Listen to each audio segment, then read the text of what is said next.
టాటరా classic రెటినాలకు world class treatment ఇప్పుడు మన భీరంగూడలో American laser eye hospitals. But Gunasekhar గారు అనగానే అందరికీ గుర్తొచ్చేది భారీ సెట్లు, గ్రాఫిక్స్, అంతకు మించి కూడా అని చెప్తుంటారు. అంటే అది కథకి అనుకూలంగా కావాలని పెట్టేవా, లేకపోతే మీకు నచ్చి ఆ క్రియేటివిటీని అక్కడ క్రియేట్ చేయగలుగుతున్నారా? అంటే కొంతమంది ఏమనుకుంటారంటే అండి, సెట్స్ కానీ సీజీ కానీ అవసరం లేకపోయినా నేను వాడతానని. ఎస్, అది ఒక అపవాదు కూడా ఉంది. ఇప్పుడు మీరు ప్రశంసిస్తున్నారు, అదే అపవాదుగా కూడా ఉంది. సో దానికి రావాలంటే ఒక్కడు సినిమాలో ఎవరికీ తెలియదు కదా సీజీలు చాలా ఉన్నాయని. ఒక్కడులో పెద్ద సెట్ వేసారు కదా చార్మినార్. అదే అంటున్నాను, సెట్ మాత్రమే కాదండి, చాలా సీజీ ఉంది. అంటే సీజీ అని నేను చెప్పే వరకు చాలామంది తెలియదు. అంటే నేను సీజీని అందులో ఎలా వాడడం జరిగింది, ఒక విజువల్ ఎన్హాన్స్మెంట్ వాడాను. అంటే మాయలు మంత్రాల కోసం వాడలేదు, పెద్ద పెద్ద సెట్ ఎక్స్టెన్షన్స్ కోసం వాడలేదు. సెట్ కావాలనుకుంటే భారీ సెట్ డైరెక్ట్గా అందులో వేసేసాను తప్ప అది సీజీ కాదు. బట్ అదే అంత భారీ చార్మినార్ని, అది 175 అడుగులు చార్మినార్ అప్రాక్సిమేట్గా, అందులో ఆల్మోస్ట్ 100 అడుగులను కట్ చేసి 75 అడుగులని నేల మీద వేసాం మనం. పైన మినార్ల పార్ట్ మాత్రం వేసాం, ఆ ఆర్చ్ ఉండి ఆ పార్ట్ వేసాం. ఓకే, ఈ మిగతా 100 అడుగులు ఆ మధ్యలో ఉండే స్ట్రీట్స్, ఆ గల్లీస్, పాత బస్తీ, అవన్నీ సీజీలో క్రియేట్ చేయబడ్డాయి. అంటే ఆ రోజున 2003లో మోస్ట్ కాంప్లికేటెడ్ సీజీ ఉంది అందులో. ఓకే, సో అది సీజీ అని తెలియదు, చాలా కష్టమైన సీజీ. బట్ ఆ రోజు అచీవ్ చేయగలిగాం. అది సీజీ అని ఎవరికి తెలియకుండా చేయగలిగాం. చాలా గొప్పగా చెప్పుకునేవాళ్ళు. ఒక్కడో సినిమా కోసం పెద్ద సెట్ వేసి చార్మినార్ అయినా కోటి పెట్టి అని. సో అదండి, అలా ఆ రకంగా సీజీని ఒక విజువల్ ఎన్హాన్స్మెంట్ కోసం వాడుకోవడం జరిగిందే తప్పితే సీజీలే కూడా వాడుకుందాం సినిమాలో, అదొక హైలైట్గా పెడదాం అని అనుకుంటే సీజీలు తెలిసేలాగా ఏదన్నా ఇంకా బ్రహ్మాండాలు సృష్టించేలాగా కథ తీద్దును కదా. మామూలు కథలోనే దాన్ని అలా వాడడం. ఇంకా సెట్స్ విషయానికి వస్తే నేను ఎప్పుడు నేపథ్యం, బ్యాక్డ్రాప్ డిఫరెంట్గా ఉండాలి అని నా కథల్లోనే చూసిన లొకేషను చూస్తే నాకు బోరు, కొద్దిగా ఏదైనా కొత్తగా చెప్దాం అనే దీంట్లోనే నేను వెళ్ళటమే అలా థింక్ చేస్తాను. సో నాకు ఆ రోజుల్లో ఒక్కడికి ఒక చార్మినార్లో పాత బస్తీలో ఉండే ఒక తెలుగు కుర్రాడు విత్ ఉర్దూ ఫ్రెండ్స్ ఉంటారు, అందరూ ఉంటారు అతనికి. పాత బస్తీ దీంట్లో ఒక చాలా తెలుగు ఫ్యామిలీలు ఉంటాయి, చాలా ఉంటాయి. మనం అందులో చూపించిన అజయ్ క్యారెక్టర్ లాంటివి. అతన్ని తీసుకొని నేను అతను అనుకున్నప్పుడు నాకు ఫస్ట్ వచ్చిన విజువల్లే చార్మినార్ మీద ఆ ప్రాంతం వాడు కాబట్టి వాడు వెలకిలా పడుకొని సిగరెట్ తాగుతుంటే నెలవంక కనబడాలి అక్కడ. ఇదే ఫస్ట్ విజువల్. ఈ ఫస్ట్ విజువల్లే మహేష్కి చెప్పాను నేను. సో ఇలాంటి ఒక విజువల్తో స్టార్ట్ చేసి నా కథని డెపిక్ట్ చేయటం.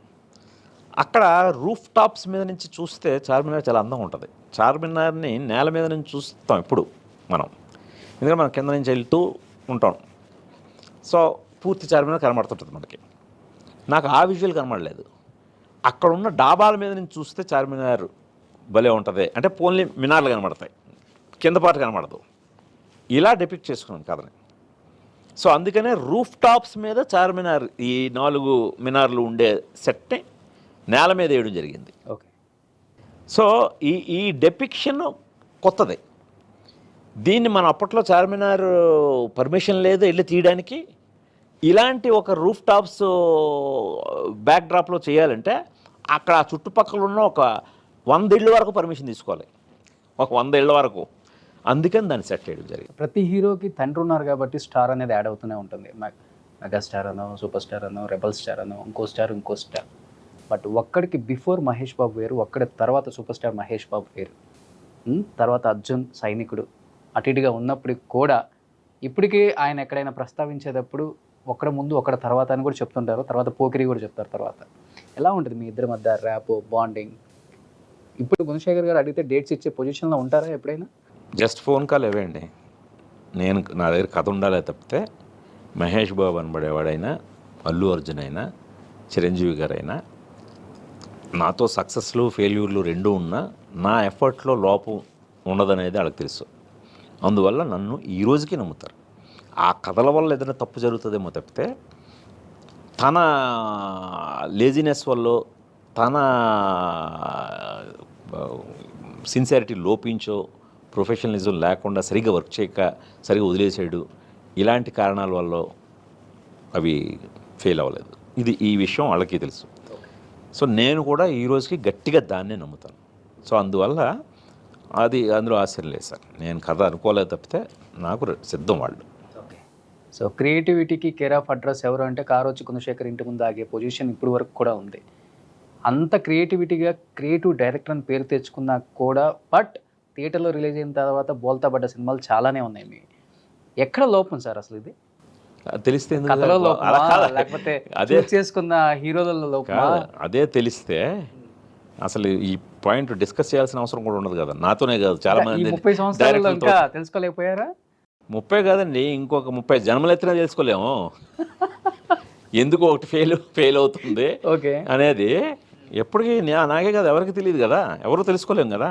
ఓకే అంతే. ఇప్పుడు ఓన్లీ ఏం తెలుస్తుంది మనకి, ఒకటి ఫెయిల్ అయింది అనుకోండి, దాంట్లో కొన్ని తాత్కాలికంగా మీ బోటి మిత్రులందరూ చేసే కమెంట్లను బట్టి ఈ తప్పులు జరిగాయి అన్నమాట. నెక్స్ట్ ఆ తప్పులు జరగకుండా ఆ నెక్స్ట్ ప్రాజెక్ట్కి జాగ్రత్తలు తీసుకుంటాం. కానీ మనకే తెలియని కొత్త తప్పులు ఏవో చేస్తాం, అంతే కదా. పాత తప్పుల్ని రిపీట్ చేయలేకపోవచ్చేమో మనకు దీంతో, బట్ కొత్త ఏం చేస్తాం తెలియదు. అందువల్ల ఎవరికి తెలియదండి, ఎవరు తెలుసుకోలేరు కూడా. మనం నమ్మాల్సింది మనం సాటిస్ఫైడ్గా ఉన్నామా లేదా, మనం కన్విన్స్ అయ్యామా లేదా. మనం 100% కన్విన్స్ అయితే అవతల వాళ్ళు కన్విన్స్ అవుతారు. ఆ కన్విన్సింగ్ శాతమే. మనం అయితే 100కి 100 పాళ్ళు అయితే, నేను ఇప్పటికి వచ్చి నా సినిమాలో దేన్ని నేను సాటిస్ఫై అవ్వలేదు, బట్ ఆ శాతం ఉంటుంది కదా, ఆ పర్సంటేజ్ శాతం, దాంతో మనం ఓకే ఇది మనం అయితే ఒక స్థాయికి మనం తృప్తిపడ్డాం, ఇది ఖచ్చితంగా ఆడియన్స్ని నిరుత్సాహపరచదు అని అనుకుంటాం. ఆ నమ్మకాలు మాత్రం కొంతవరకు మనకు మ్యాచ్ అవుతాయి. అంటే స్టార్ హీరో సినిమాలప్పుడు అయితే కొంత బాధ ఉంటుంది తప్పనిసరిగా. బాధ అంటారా? అంటే బాధ ఉందా సార్? స్టార్ సినిమా కొంచెం బోల్తా పడింది అనుకోండి, మనం వేరే ఎక్స్పెక్టేషన్ పెట్టుకొని ఉంటాం.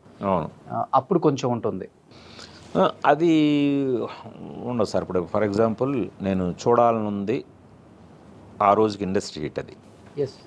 సో ఆ తర్వాత ఇమీడియట్గా మృగరాజు, ఆ రోజుకి అదే పెద్ద ఫ్లాపు మృగరాజు. సో అది మాత్రం నేను దాన్ని ఎలా డిఫైన్ చేయాలో మాత్రం చేయలేను నేను మృగరాజుని. ఎందుకంటే ఫస్ట్ టైం నా కథ కాకుండా చేశాను నేను. నా ఎంటైర్ కెరీర్లో అన్నీ నా కథలే. మృగరాజు మాత్రం నా కథ కాదు. బట్ అది కూడా ఒక ఆర్ట్. వేరే వాళ్ళ కథను మనం అడాప్ట్ చేసుకుని తీయగలగడం గొప్ప ఆర్ట్. ఆ లోపం అయితే నేను తెలుసుకోగలిగాను. అది పక్కన పెట్టండి. ఒక్కడు ఇంకా ఎలాంటి హిట్టో మీకే తెలుసు. అర్జున్ హిట్టే, బట్ ఒక్కడంత హిట్ కాదు. కానీ దానికి అందరూ చెప్పే రీజను ఇమ్మీడియట్గా అదే హీరోని రిపీట్ చేయటం అనేది ఎవరు చేయరు ఒకసారి. ఎందుకంటే ఎక్స్పెక్టేషన్స్ మారిపోతాయి. ఒక్కడ తర్వాత మళ్ళీ మా కాంబినేషన్లో సినిమా అనేసరికి వాళ్ళు స్కైని కూడా లిమిట్ పెట్టుకోలేదు. వాళ్ళు లిమిట్లెస్గా వాళ్ళు వెళ్ళిపోయారు. సో దీన్ని అదే హీరో అదే డైరెక్టర్ తోటి అనేసరికి రీచ్ కాలేకపోయారు. మీరు అదే మహేష్ బాబు బదులు వేరే హీరోని పెట్టుంటే ఆ సినిమా మళ్ళీ మీకు ఒక్కడంతా హిట్ అయి ఉండేది ఓకే అనే కమెంట్లు. బట్ దానికి నేను కన్విన్స్ అవ్వట్లేదు. అది కూడా కరెక్ట్ అని మనం అనుకోలేము. బట్ కొన్నిసార్లు ఇలాంటివి మాత్రం, అంటే మీరు అడిగారు కాబట్టి చెప్తున్నాను, కొన్నిసార్లు మాత్రం ఇలాంటివి కొన్ని జరుగుతుంటాయి. మనం ఈ కాంబినేషన్లు వెంటనే రిపీట్ చేయటం అనేది అంత మంచిది కాదనేది మాత్రం అది నేను నేర్చుకున్న ఒక చిన్న లెసన్. అది నేనే కాదు, ఈవెన్ మహేష్ కూడా నేర్చుకున్న లెసన్ నా ద్వారా. ఎందుకంటే మా ఇద్దరికి, అంటే మహేష్ అనబడేవాడితో ఎంత ప్రమాదం అంటే, మహేష్తో పనిచేయడం మొదలెడితే ఇంకా మనకు బయటకి ఎక్కడికి పని చేయాలనిపించదు. అంత మాయలో పడేస్తాడు మనల్ని. అంత మనం అతనికి అడిక్ట్ అయిపోతాం. సో అందువల్ల నేను వరుసన 3 సినిమాలు తనతోనే చేశాను, గ్యాప్ లేకుండా.